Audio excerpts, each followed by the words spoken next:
From Riverside Health System, this is the Healthy You podcast, where we talk about a range of health-related topics focused on improving your physical and mental health. We chat with our providers, team members, patients, and caregivers to learn more about how to maintain a healthy lifestyle and improve overall physical and mental health. So let's dive in to learn more about becoming a healthier you. All right, I'm really excited to have in the Healthy You studio with me today, Dr. Paul Thomas Kröner. Dr. Kröner is a board-certified, fellowship-trained, advanced endoscopic and gastroenterologist. That's a mouthful. This episode, we're going to be talking about gastric cancer, signs, risks, and prevention. Welcome to the Healthy You, the podcast where we explore everyday health topics and talk to the people who help keep our communities well. I'm your host, Frankye Myers. Today, we're turning our attention to a serious but often silent disease, gastric cancer. While it's less talked about than other cancers, its impact can be profound, especially when not caught early, so early detection is key. The good news is there's growing awareness and advancing tools for both prevention and detection. So, Dr. Kröner, tell us a little bit about how you ended up in this field of medicine. Well, thank you for the introduction. It's great to be here as well. Yes, welcome. And I have been at Riverside for the past 3 years. Okay. And as an advanced endoscopist, I really get to see very much firsthand how devastating gastric cancer or stomach cancer is in our patients, in their families, in our communities as a whole. Okay. So the more I have dwelled into looking at stomach cancer and studying it, the more I realize that it's not really about treatment all that much as it is about what you said, prevention for it. Yes. Okay. You were absolutely right. It's a silent disease in the sense that it only comes along and we realize that we have it once it's a little bit too late to realize it. But it's also silent in another very interesting way that you mentioned, that we don't really talk about it enough. Right. So thank you for being this platform for us to start talking about it as well. My pleasure. Thank you for taking time out of your busy schedule to talk with us today. So before we dive into the conversation, let's take a look at what the numbers tell us, because understanding the scope of gastric cancer can help us better recognize its risk and urgency.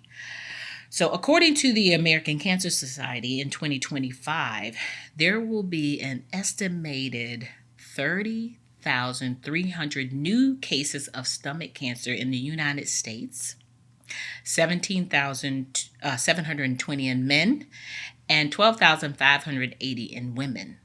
Additionally, approximately 10,780 people are expected to die from this disease, including 6,400 men and 4,380 women. Wow.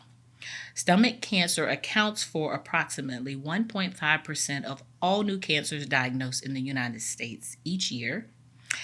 It predominantly affects the older individuals, with the average age at diagnosis being 68, and about 60% of cases coming in people age 65 or older.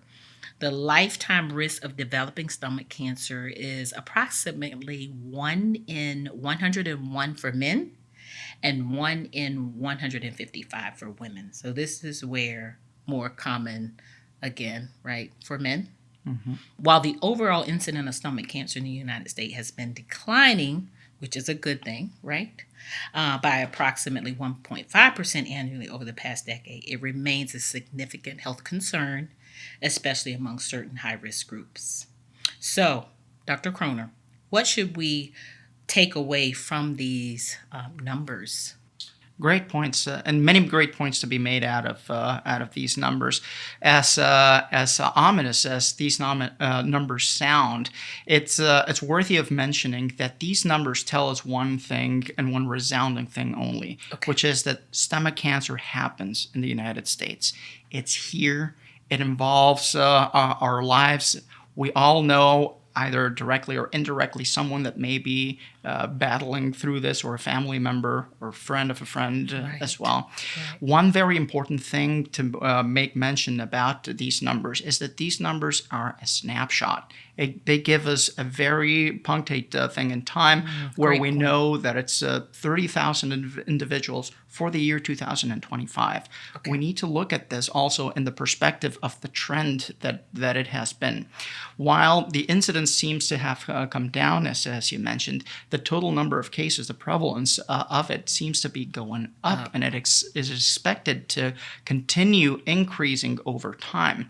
Now, this in and out of itself, we need to take with a grain of salt, because is it really that the total number of cases are increasing, or that we're becoming more aware about this disease and actually getting to know more of the cases that we were not diagnosing beforehand? So it's very important to make that distinction. Another very important point that you raise is how lethal this cancer is. And the sad statistic here is that only 1 in 3 Americans that are diagnosed with stomach cancer will be alive 5 years from the time of their diagnosis. That is dismal. That is a call to action, and that is also a reflection. We need to look at the root cause of all this.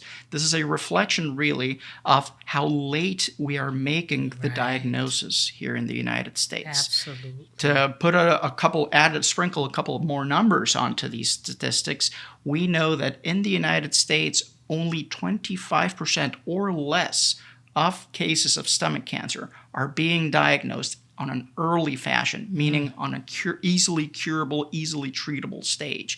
Whereas the rest, 3 out of 4, 75% of all the rest, are diagnosed at the later stages, requiring very aggressive treatments, and sometimes it is not curable. So what this really tells us is, let's go back and ask ourselves, why aren't we diagnosing this early enough? There's virtually no systematic statewide national protocols to work up patients for like gastric screenings, cancer. like other things, right? Like colonoscopies for some of those things, and breast cancer with mammography. Exactly. So in its current state, really, stomach cancer, we do not indiscriminately screen everyone like we do for breast cancer or like we do for colonoscopies or whatnot. There is not a current consensus of exactly who needs screening for it. So we're not doing it just yet, but we know that in the places that is being done, like Korea or Japan, the findings of early gastric cancer in the population are within the 60 to 70% range. That is enormous. And it's very important to know that a diagnosis of early gastric cancer, that the survival of this is in an excess of 95 to 99% at 5 years. So this is how important it is for us to catch it early, because the vast majority of our patients will benefit from this and be alive in 5 years. That is great information. Wow. So let's start with the basic. What exactly is gastric cancer, and how does it develop? Very good question. Gastric cancer is a very, very broad term. There are very different types of gastric cancers out there, divided by pathological state, by the location within the stomach itself. But for all practical purposes of this discussion, let's talk about by far the most common type of gastric cancer, which is that of adenocarcinoma. The gastric adenocarcinoma represents about 95% of all stomach cancers that are diagnosed. And the interesting thing about this gastric adenocarcinoma is that we've known for quite a while that it has developmental stages ever since it starts as a precancerous lesion up until it becomes the very ominous cancer that it is invading the wall of the stomach. And this sequence of events we call in the medical world a cascade that was discovered by Dr. Pelayo Correa, which was a Colombian pathologist. He hammered down the details of how it evolved from a normal stomach lining into the full-blown cancer. And the key to understand about this cascade, as we call it, is that it starts with inflammation which may be caused by an infection of the stomach, like Helicobacter pylori or H. pylori for short, that we're going to talk about too. Moving on to damaging the surface lining of the stomach, then the inception of, or the occurrence, should I say, of anomalous tissue on the inside of the stomach, which we call gastric intestinal metaplasia, progressing to dysplasia, which is by excellence another word to say precancer, onto cancer. Now, let's not get carried away in all these fancy terms that we use. The one thing that we need to understand about this cascade and the positive spin that we can give to this is that every single one of these steps in this cascade is identifiable during an upper endoscopy, a thorough upper endoscopy. When we do that upper endoscopy, we can take some biopsies and we can know which stage of development, whichever lesion we find this. That is absolutely huge and a game changer in the realm of early diagnosis of gastric cancer. Okay. With the colonoscopies, typically at the screenings, are they doing upper and lower? Has that become common, or because I'm in that age group where I'm doing those pre-screenings? Great question. And the answer is, unfortunately, this is not a common practice, an instituted practice. There are many, many ongoing trials that have looked at cost-effectiveness analyses, looking into whether it's worth it to do an upper endoscopy at the time of a screening colonoscopy. But these are yet to pour out the data that we need to actually make an official recommendation.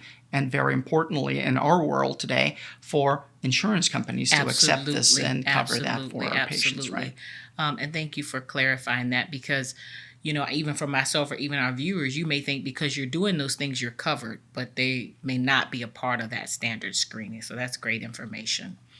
So what are some of the early symptoms, which I think would be so pivotal for people to look for? Great question. So when it comes to gastric cancer, like we said in the beginning, by the time the symptoms kind of get a foothold on our bodies, this already means that the cancer is already settled in and more than likely quite advanced. Of course, and this is by far the most unfortunate thing about this, like other kinds of very ominous cancers, like pancreatic cancer and sometimes colon cancer as well, and other cancers that are silent. By the time that the people who have stomach or gastric cancer develop these symptoms, it means that the cancer is likely already there, and we need to act, and we need to act fast. Right. To answer your question, the symptoms that people who have stomach cancer develop are very non-specific. That means that these symptoms, it can be a lot of other things other than stomach cancer. Yes. There's nothing that specifically tells us, I have this symptom, so I have stomach cancer. Right? These symptoms include involuntary weight loss, meaning we're losing weight without trying to lose weight. Early satiety, which means we get full very quickly with a couple of bites of food. Depending on the location of the cancer, we might have the sensation that food is getting stuck in the lower end of the food pipe as well. We can see blood in the stool or blood in the vomitus as well. And, of course, abdominal pain in the belly. As you can see, these symptoms are very nonspecific. But the main point to make about these symptoms is that if you have them, speak up. Your doctor can work those up.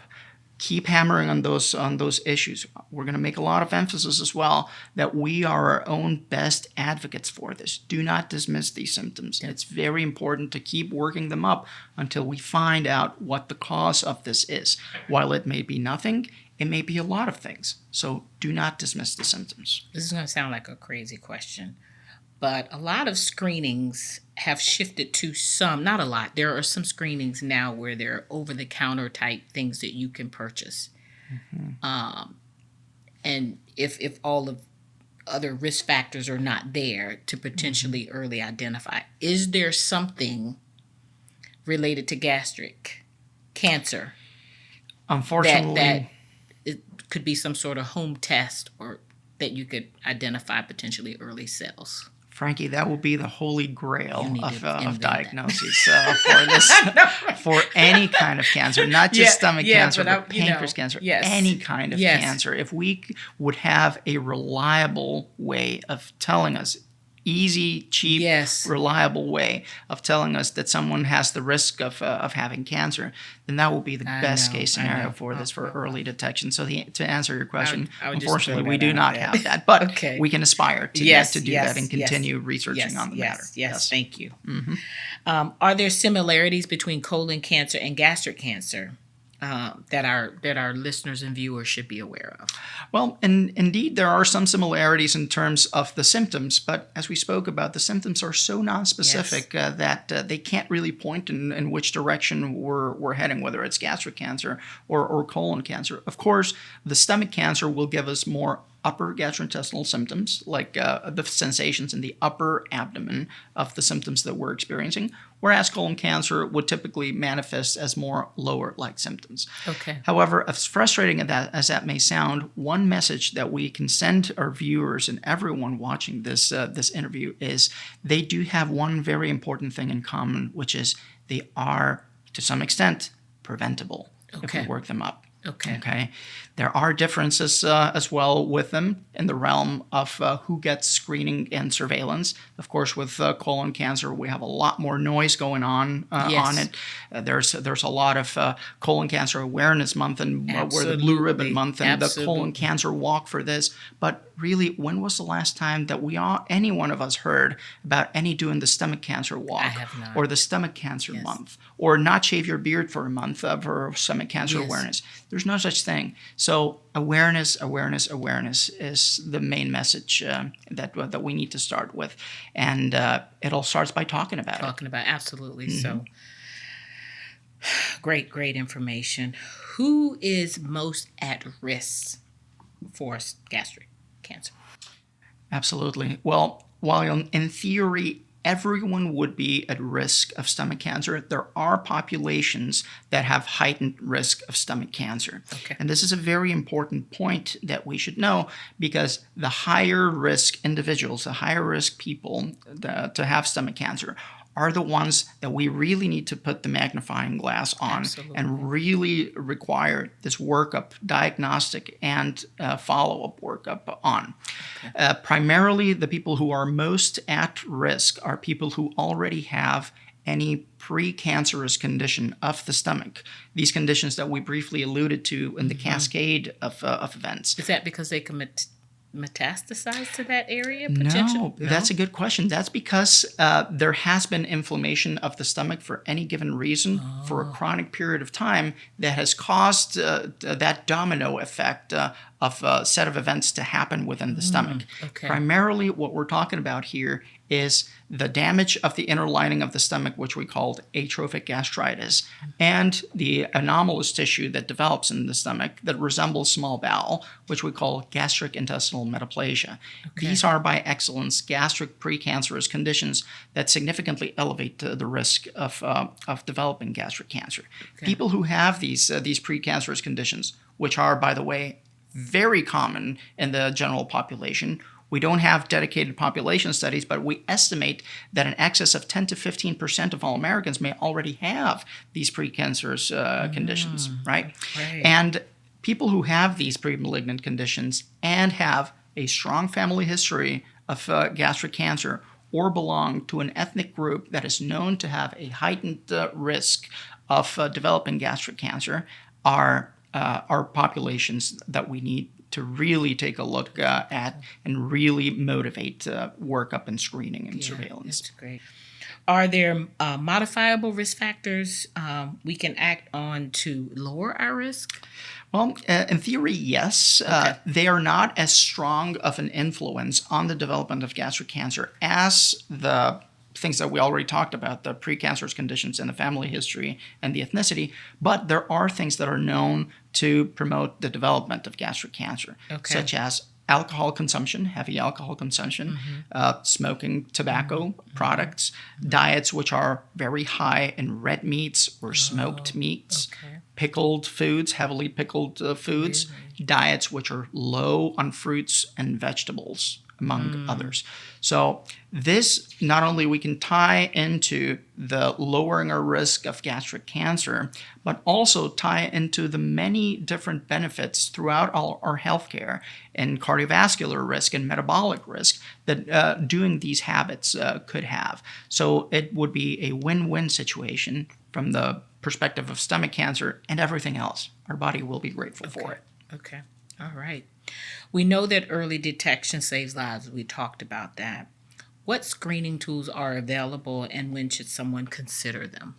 Great. So in this day and age, June 2025, there is no indication to do screening per se for stomach cancer in the general population. So the real discussion needs to be had in risk stratification, like we talked about, Yes. Plugging the risk factors and saying this person actually needs a surveillance test or a diagnostic test for it because he or she has these elevated risk factors that put him at a higher risk of having stomach cancer. Now, again, the current guideline, which is very, very, very much in its infancy stages, and again, a reflection of how little we talked about it, even in the medical world here in the United States. This guideline is only 3 months old. Okay. Gastric cancer has been here for decades, years, centuries, and up until March, April 2025 is when we really developed more structured guidelines for it.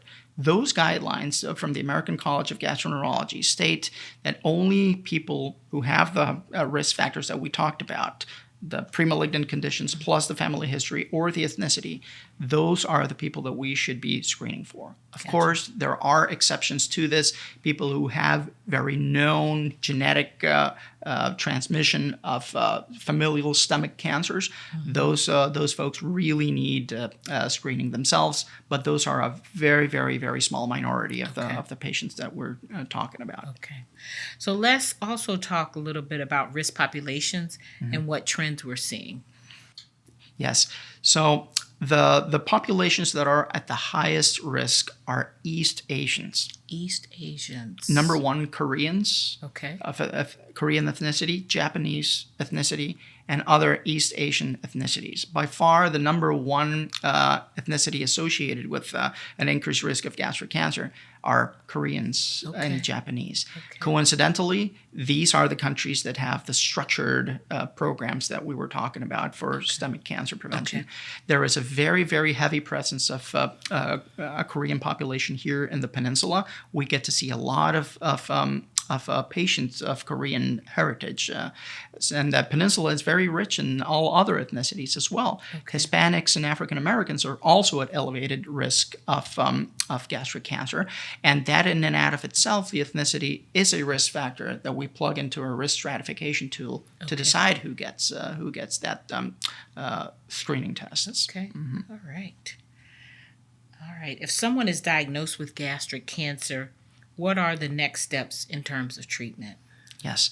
Once we get to that point where stomach cancer is diagnosed, it'll depend on how advanced the cancer is. It's not the same to treat the early gastric cancers, which can even be removed, some of them can, endoscopically with a minimally invasive procedure. We're going to talk about that further down the line as well. But we need to know at what stage the cancer is to know what to do. In any case, the most important thing is to connect our patients as swiftly as possible to a multidisciplinary care of doctors and teams, including gastroenterologists, surgeons, oncologists, radiation oncologists, radiologists, nutritionists, and all of us come together with a plan of action to immediately address this factor. Now, the one thing that we need our patients to know is that we're on their side. We're working with them. We want for them to get the care that they need as soon as possible. And thankfully, we have all those resources here at Riverside and all those specialized care teams that will need to be involved to appropriately treat them along those lines.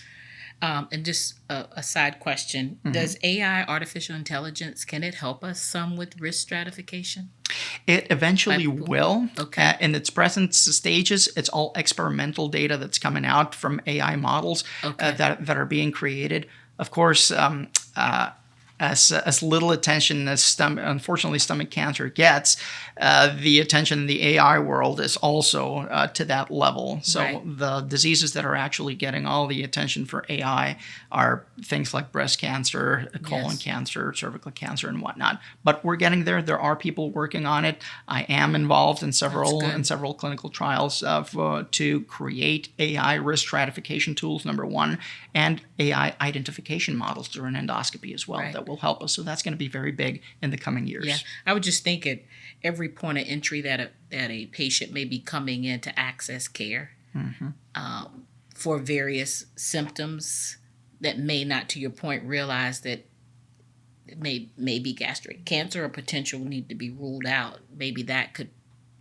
prompt some alert, right? Absolutely. To say absolutely additional screening potentially for this. 100%. And that's exactly one of the things that we have in our program here at Riverside, that we're developing here at Riverside. Yes. From the gastric cancer prevention program that we're having, is an automated tool that will flag patients that are at high risk and really put them on all of our radars, Right. to get them onto us, to really take a look at them, to put the magnifying glass on, and to work up any potential needs. Absolutely. Less missed opportunities, better care, Right. better access.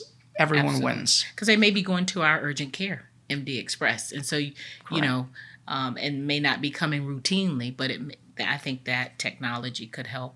So it's great. Most work that definitely. You're ahead of that and already working. Very much agreed. What should patients and their families know about recovery and the long term true north? Right. Yes. Gastric cancer, as much as a lot of other cancers, is very much uncharted territory in a patient's lives. Okay. No one expects to be diagnosed with any kind of cancer.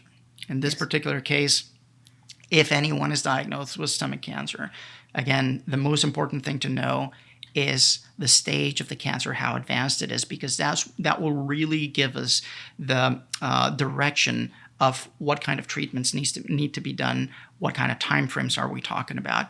But since all of that is up in the air, depending on what kind of cancers we're dealing with and what kind of stages of the cancers we're dealing with, then the one thing that we need our patients to know is that we are there for them, to walk with them every single step of the way, to connect them to the care that they need as soon as possible, and not only follow up, but follow through with everything that they're fighting with, to give them that best fighting chance at this disease. Absolutely. That's great. So let's wrap up by talking about prevention and proactive steps. And then what would you say to someone listening or our viewers who might be nervous about their digestive health? Well, a lot of this subject of stomach cancer is something that we can have some impact on from ourselves, by the healthy lifestyle that we live, by not dismissing the symptoms that we need to be reporting whenever that happens, by seeking attention whenever that is needed, knowing that stomach cancer happens and knowing that we can somewhat do something about it to minimize the risks, really gives us as patients some degree of responsibility over ourselves.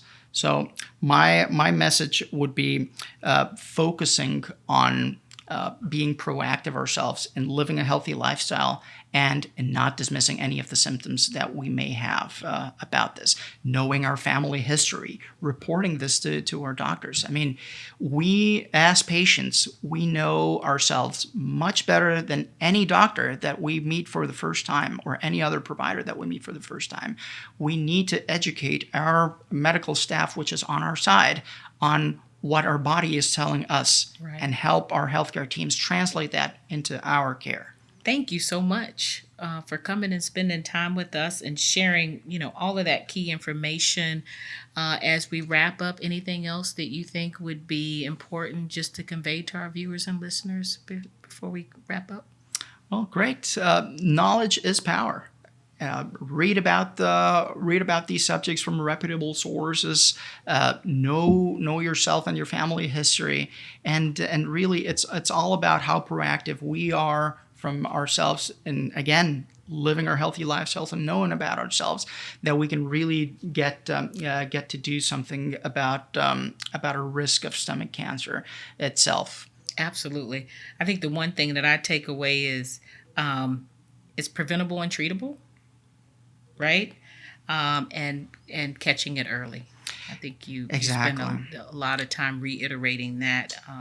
Oh, absolutely. That is, if anything, the main message of this talk is that it's here. We need to know about it. To know how to catch it early in time. Yes. Catching it early in time will translate into much better survival rates, into less anxiety, into less unfortunate outcomes. That the lethality of stomach cancer, if we let it become in the late stages, would give us otherwise. Yes, and gut health is central to our health, and so we have to start talking about it and making it a priority, like we do some of the other screenings, right? And 100%. And tests. Dr. Kröner, thank you so much for sharing such vital information and empowering our listeners today through knowledge and information. Gastric cancer can be a silent threat, right? But knowledge and awareness and early action can help make a difference in your outcome. All right, so early detection, right? Early detection. Every symptom is worth investigating. Yes. Right?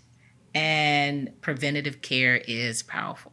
100%. 100%. Thank you so much again. Thank you so much, Frankye, for giving us the platform as well and giving a voice to an otherwise silent disease. The first step of getting to the bottom of making gastric cancer less lethal is to talk about it, to know that it's here. Yes. Let's give stomach cancer the same level of attention that other cancers get as well. Yes, it's my pleasure. We're stronger together. So this is a part of the work that we're collectively doing. So thank you again. And thank you to our listeners for joining us for this episode of Healthy You. If you or someone you know has concerns about their digestive health, we encourage you to visit Riverside's website to learn more about scheduling a screening. Thank you for listening to this episode of Healthy You. We're so glad you were able to join us today and learn more about this topic. If you would like to explore more, go to riversideonline.com.